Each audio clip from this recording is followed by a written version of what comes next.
আজকে একটা আমি নতুন পর্ব নিয়ে চলে এসেছি। আজকে হচ্ছে আমি তাল দিয়ে তালের মালপোয়া করব। এটা দুদিন ধরে জ্বালানো আছে, যে একটু গাঢ় হয়ে গেছে। এটা হচ্ছে মানে গলাবাটি তাল, ময়দা 200 আখের গুড় দিয়ে করবো, কালারটা যাতে ভালো আসে। আর এখানে চালটা আমি গোবিন্দভোগ চালটা আমি আগের থেকে গোবিন্দভোগ চালটা আমি মিক্সি করে নিয়ে এসেছি। আর তালটা দিয়ে দিচ্ছি।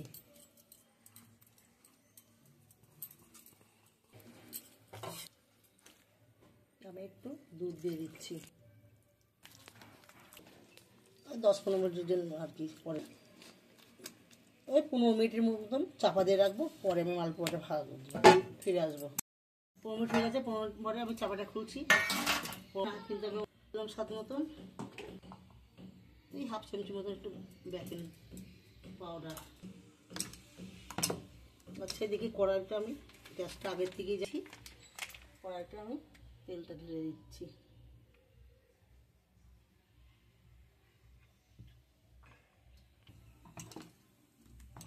তেল গরম হয়ে গেছে।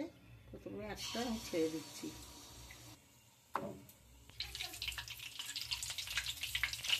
আর একটা দিয়ে দিচ্ছি।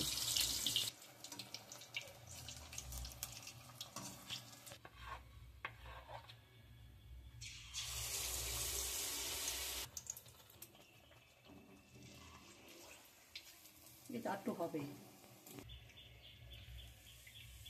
এইভাবে আমি এক একটা করে সবগুলো বানিয়ে নেব।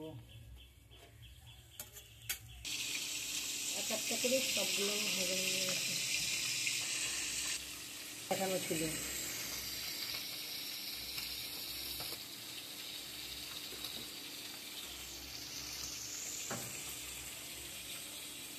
ভাজা পিঠে আমার সব ভাজা হয়ে গেছে। এইভাবে আপনারা বাড়িতে ভেজে খাবেন, খুবই সুন্দর, এত টেস্টি, মানে না বানিয়ে খেলে বুঝতে পারবেন না।